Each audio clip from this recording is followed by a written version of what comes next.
ایک اقلیت انسانوں کی ایسی ہوتی ہے جن کے لیے میں دو لفظ اب استعمال کر رہا ہوں، ذہین اور حساس۔ ذہین اور حساس لوگوں میں قبض اور بسط کی کیفیت، یہ مختلف سائیکلز ہیں جو آتی رہتی ہیں۔ کبھی طبیعت میں پشبردگی ہے، دل بجھا ہوا سا ہے، کچھ نا امیدی سی ہے، خود اپنے اوپر اعتماد کی کمی محسوس ہو رہی ہے، مجھ میں صلاحیت نہیں ہے، میں کچھ نہیں کر سکتا، اب تک جو کچھ کیا اس کا بھی ہے، امنگ بھی ہے، امید بھی ہے، روشن پہلو نظر آ رہے ہیں۔ قبض کی کیفیت میں تاریک پہلو نظر آتے ہیں، مایوسی کے پہلو نظر آتے ہیں، پیسیمزم کی کیفیت، اور یہ جو بسط کی کیفیت ہے اس میں روشن پہلو۔ دیکھو یہ بھی تو ہے نا، آخر یہ بھی تو ہوا ہے، اور بھی ہو سکتا ہے، آخر اب تک میں نے یہ کام بھی تو کر لیا، آگے بھی مشکل آسان ہو سکتی ہے۔ یہ دو کیفیات ہیں قبض اور بسط کی، جن کو کہ صوفیاء کرام نے یہ اصطلاحات، یہ عنوان دیے، قبض اور بسط۔ جتنی انسان کے اندر حساسیت کی کیفیت زیادہ ہوگی، ذہانت زیادہ ہوگی، اتنا ہی یہ جو ویوز ہیں اس کی ایمپلیٹیوڈ زیادہ ہوتی ہے۔ کم ذہین انسان ہے، کم حساس ہے، آئیں گے تو صحیح ہے، لیکن یہ کہ وہ ویو جو ہے اس کا ایمپلیٹیوڈ جو ہے اس کے اندر اوپر اور نیچے کی کیفیت زیادہ نہیں ہوگی۔ لیکن جتنا یہ معاملہ بڑھتا ہے یہ جو ویو ہے اس کے ایمپلیٹیوڈ بڑھتا چلا جاتا ہے۔ لیکن نارمل انسان کا معاملہ یہ ہے کہ یہ حدود کے اندر رہے، اسی کی ایک کیفیت جو ہے اب نارمل جب ہو جاتا ہے، یہی ہے جو جدید ہماری جو سائیکولوجیکل میڈیسن ہے اس میں اسے مینیکس ڈپریسو سائیکوسس کہا جاتا ہے۔ مایوسی ہوئی تو اتنی ہوئی کہ جیسے کمر ٹوٹ کر رہ گئی، اور اسی ڈپریشن میں ہوتی ہیں خودکشیاں، خودکشی کر جاتا ہے ڈپریشن۔ کچھ روشن پہلو نظر ہی نہیں آ رہا، کوئی امید کا پہلو نظر ہی نہیں آ رہا، کوئی صورت نظر نہیں آتی، کوئی امید بن نہیں آتی، کس طرف جاؤں، کدھر دیکھوں، کسے آواز دوں، اے ہجوم نامرادی دل بہت گھبرائے ہے۔ اور جب آدمی محسوس کرتا I can't face these realities، یہ commits suicide۔ یہ اور جب کیفیت ہوتی ہے انشراح کی تو آدمی خوب بھاگ رہا ہے، دوڑ رہا ہے، امنگ ہے، محنت ہے، دوڑ رہا ہے، امیدیں ہیں، اب ہر چیز کا روشن پہلو نظر آ رہا ہے۔ عجیب ہے یہ، اصل میں مجھے کچھ تجربہ بھی ہوا ہے، ہمارے خاندان میں بھی یہ مرض موجود رہا۔ میرے والد مرحوم کافی طویل عرصے اس میں ایک ڈپریسو سائیکوسس کے مریض رہے۔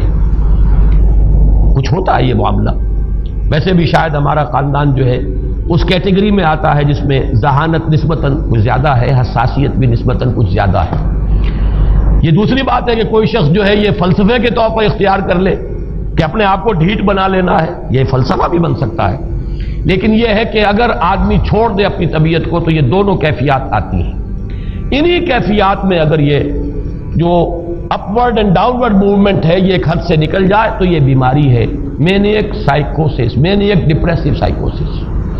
اس میں جب آدمی ہوتا ہے وہ اپر کیفیت میں تو اس کے اندر بڑی عظیمت ہے، روشنی ہے، امید ہے، لوگوں سے گفتگو کر رہا ہے، ہنس بول رہا ہے، خوب جو ہے محفل کے اندر، اب وہ محفل میں اسے دلچسپی محسوس ہو رہی ہے اور اسے ہر چیز کا روشن پہلو نظر آ رہا ہے، خود اپنے وجود کا بھی روشن پہلو، دوسروں کے وجود کا بھی، دوسروں کی بات میں سے بھی وہ اچھا پہلو تلاش کریں گے، وہ برا پہلو تلاش نہیں کریں گے۔ جب دوسری کیفیت ہے ڈپریشن کی، ہر ایک کی بات میں کوئی برائی نظر آئے گی، کوئی اس کی نیت کا فطور ہے، کوئی فساد ہے، کوئی یہ جو ہے بدنیتی کے ساتھ یہ بات کر رہا ہے، کوئی خیر کہیں ہے ہی نہیں، برائی ہی برائی ہے، مایوسی ہی مایوسی ہے، بدلی ہی بدلی۔ یہ ہے در حقیقت وہ کیفیت، اس کو غالب نے بہترین انداز میں تعبیر کیا ہے۔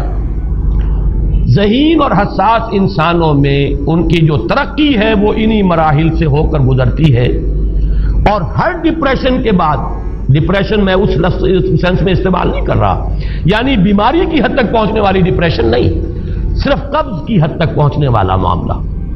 ہر قبض کے بعد جب بسط آتا ہے تو آگے ترقی ہوتی ہے، جس کو آپ کہتے ہیں بائی لیپس اینڈ باؤنڈس، آدمی جو ہے چھلانگ لگاتا ہے، گویا کہ ایک درجہ جو پہلے تھا اس سے آگے درجہ انسان کا جو ہے اس سے بلندر پوزیشن پر انسان پہنچتا ہے.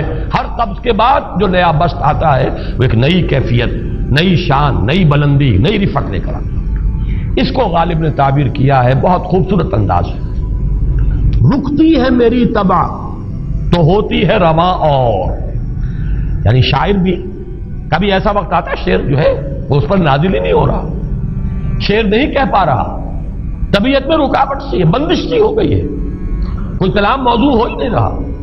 لیکن پھر جب یہ کیفیت جو ہے بدلتی ہے اور جب پھر بست کی کیفیت آتی ہے، رکتی ہے میری طبع تو ہوتی ہے رواں اور، پھر اس کے اندر ایک جولانی نئی ایک کیفیت جو ہے انشراح کی، وہ ایک بالکل نئی کیفیت، نئی شان کے ساتھ.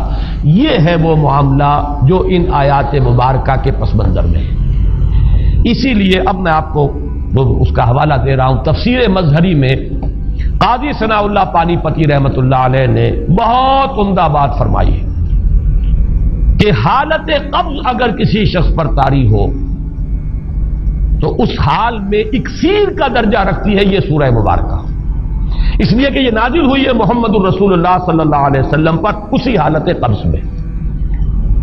والضحى والليل اذا سجى ما ودعك ربك وما قلى وللآخرة خير لك من الأولى ولسوف يعطيك ربك فترضى ألم يجدك يتيما فآوى ووجدك ضالا فهدى ووجدك عائلا فأغنى.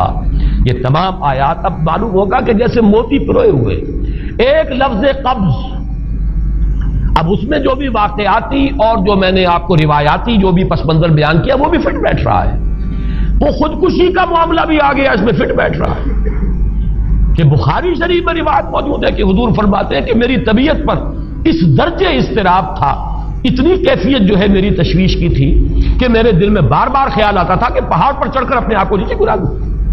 یہ سارے معاملات اب آپ کو محسوس ہوگا جیسے تمام کڑیاں جو ہے وہ جڑ گئی، جیسے رات کو اب آپ اٹھ نہیں پا رہے، اضمحلال ہے، اعصابی جو ہے اعصاب اس درجے متاثر ہو چکے ہیں. صرف یہ ایک احساسات کی کیفیت نہیں ہے، آپ کی قوت فعلی جو ہے، قوت عملی، وہ بھی اس درجے متاثر ہو چکی ہے کہ کئی راتیں گزر گئی اور آپ رات کو نہیں اٹھ سکے، جس پر کہ ام جمیل کو یہ کہنے کا موقع مل گیا کہ معلوم ہوتا ہے محمد تمہارا شیطان تمہیں چھوڑ گیا. اب یہ جملہ اپنی جگہ پر اس کی کاٹ ہے یقیناً اس سے یضیق صدروں کا بما یقولون، لیکن وہ کیفیت جس کی وجہ سے یہ جملہ آیا ہے اس پر نگاہ دوڑائیے، اس پر نگاہ کو مرکوز کریں گے تو معلوم ہوگا ایک لفظ قبض، یہ قبض کی ایک کیفیت تھی. اس قبضی کی کیفیت کا ایک مظہر یہ ہے کیونکہ یہ بھی تو در حقیقت قلب مبارک جو ہے محمد الرسول اللہ صلی اللہ علیہ وسلم کا، اسی پر تو وحی کا نزول ہوتا تھا. یہ بھی وہی داخلی احساسات و کیفیات کا معاملہ ہے، یہی بھی در حقیقت یہ واردات قلبیہ ہی کا سارا معاملہ ہے. اس کو آپ خارج سے تعبیر نہیں کر سکتے، نہ ابھی کوئی ایسے مصائب تھے، نہ ایسی کوئی مشکلات تھیں، نہ ابھی کوئی رد و قضا ایسی شروع ہوئی، نہ ابھی کوئی بحث و نزاع کا معاملہ ایسا ہوا، نہ کوئی ابھی کوئی فزیکل پرسیکیوشن شروع ہوئی. یہ سب داخلی ہی کیفیات ہیں اور ان داخلی کیفیات کے حوالے سے ان سورہ مبارکہ کو اگر صحیح سمجھا ہے تو صوفیہ نے سمجھا. وہ جو اقبال کا شعر ہے کہ کچھ جو سمجھا میرے شکوے کو تو رضواں سمجھا، مجھ کو جنت سے نکالا ہوا انسان سمجھا. اور کون سمجھے گا؟ وہ تو سمجھے گا کہ دکھے ہوئے وہ دل کی صدا ہے، وہ کیا ہے جو اقبال کی وہ ایک نظم ہے پرندے کی فریاد، گانا اسے سمجھ کر خوش ہونا سننے والے. یہ تو در حقیقت ایک دکھے ہوئے دل کی صدا فریاد، یہ صدا ہے. تو یہ کیفیت جو ہے رضوان سمجھ سکا ہے جو کہ داروغہ جنت ہے، اس نے سمجھا یہ وہی آدم جو نکالا گیا تھا یہاں سے، یہ اس کی فریاد ہے. کچھ جو سمجھا میرے شکوے کو تو رضواں سمجھا، مجھ کو جنت سے نکالا ہوا انسان سمجھا. تو واقعہ یہ ہے کہ اس سورہ مبارکہ کا صحیح فہم اگر حاصل ہوا ہے وہ امام راضی کو حاصل ہو ہی نہیں سکتا. وہ عقل اور منطق کی گتھیاں سلجھانے والے آدمی ہیں، اپنی جگہ ان کی کنٹریبیوشن بہت. یہ لغت اور ادب کا کوئی خاص مسئلہ اس میں ہے ہی نہیں کہ زمخشری اس میں کوئی جولانی دکھائیں اپنی، اس میں کوئی ایسا اشکال ہے ہی نہیں، نحوی اشکال ہی نہیں. لیکن یہ واردات قلبیہ کا معاملہ ہے، احساسات باطنی کا معاملہ ہے، یہ نفسیات انسانی کا معاملہ ہے. اور اس کو وہی سمجھ سکتے ہیں کہ جو ماہرین علم نفس ہیں، اور وہ ہیں صوفیاء کرام ہمارے ہاں، جن کا وہ ذوق ہے باطنی کیفیات و احساسات، جن کا موضوع ہے کہ یہ در حقیقت حالت قبض کی کیفیت ہے.